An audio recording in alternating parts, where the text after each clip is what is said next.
SKT 소액 결제 피해 사건의 전모가 아직 드러나지 않고 있습니다. 과연 이번이 처음인지 의문이 드는 사건입니다. 최근 통신사뿐만 아니라 정부까지도 해커들의 공격에 계속 당하고 있습니다. 박대기 기자와 함께 자세히 알아보도록 하겠습니다. 어서 오세요. 네. 자, 박 기자, 이 KT 소액 결제 사건 우선 내용이 어떤 건지 정리 부탁드립니다. 네, KT 이용자들하고 KT망을 쓰는 알뜰폰 사용자들의 이름과 전화번호를 누군가 도용해서 소액 결제를 한 사건입니다. 네. 이 피해 금액은 경찰 집계 기준으로 지금 1억 2천만 원이 넘었고요.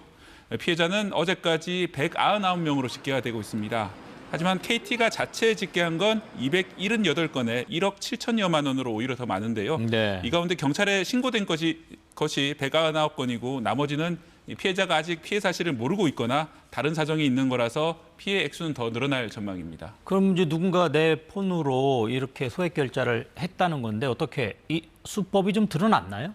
네, 지금까지 드러난 건 이 초소형 기지국, 초소형 이동식 기지국을 사용했다는 정도만 드러났는데요. 네. 원래 기지국은 건물 옥상이라든지 전봇대에 설치된 이 커다란 장치죠.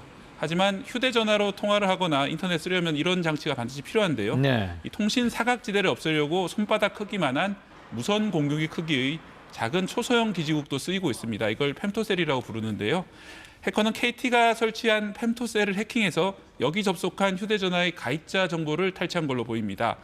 5,500여 명의 가입자 정보가 털린 걸로 보고가 됐습니다. 지금 이렇게 해커가 가입자 정보를 탈취한 걸로 지금 알려지고 있는데 어떻습니까? 이렇게 가입자 정보만으로도 결제 뭐 이런 거가 가능한 겁니까?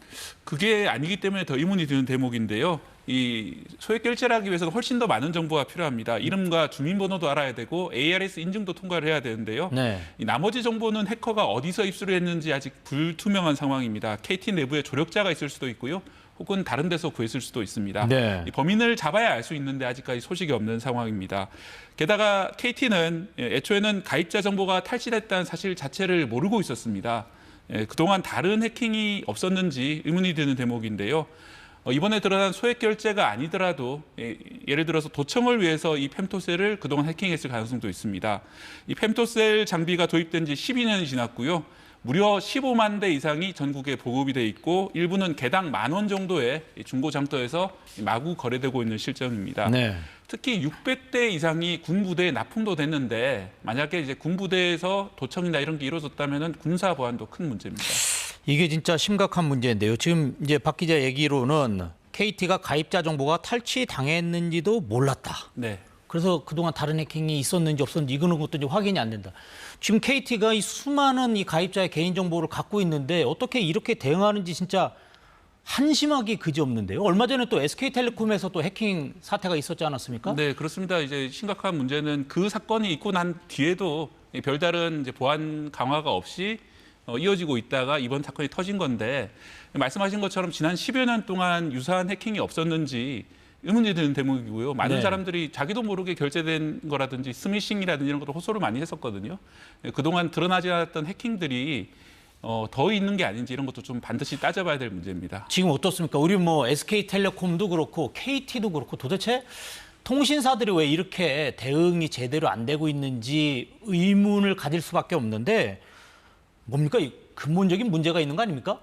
네, 말씀하신 것처럼 LG U+, 다른 한 회사죠. LG U+도 외주 보안업체 쪽으로 이 계정 권한 관리 시스템 소스 코드가 털렸다 어제 보도가 나왔는데요. 네.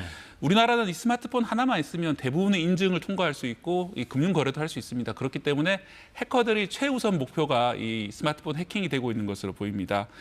또 하지만 일각에서는 지난달에 공개가 된 내용인데요. 우리 정부를 상대로 한 해킹이 있었는데 이게 좀 보도가 적게 됐는데 이번 이 1년의 통신사 해킹 못지않게 정부를 상대로 한 해킹도 심각하게 벌어지고 있다. 이런 점을 지적하고 있습니다. 지금 우리 정부도 뚫렸다는 건데 어디입니까? 뚫린 데가?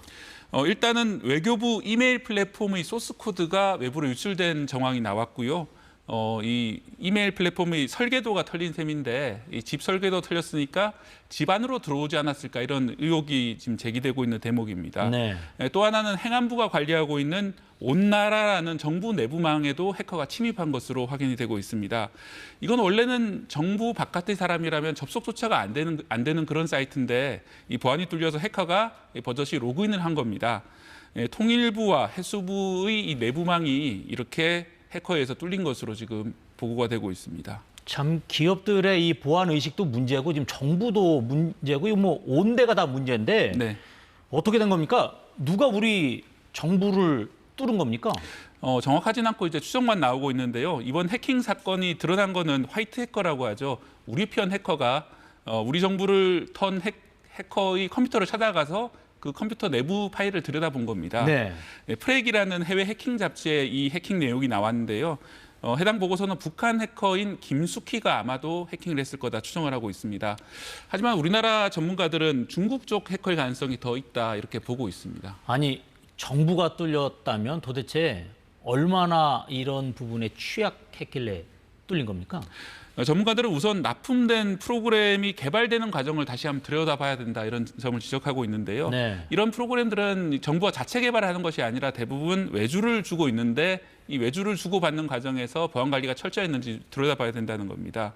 특히 이번처럼 소스 코드가 털린 경우에는 아예 프로그램을 완전히 처음부터 다시 개발하는 게 좋다라고 얘기를 합니다. 왜냐하면 한번 털렸기 때문에 그렇습니다. 네.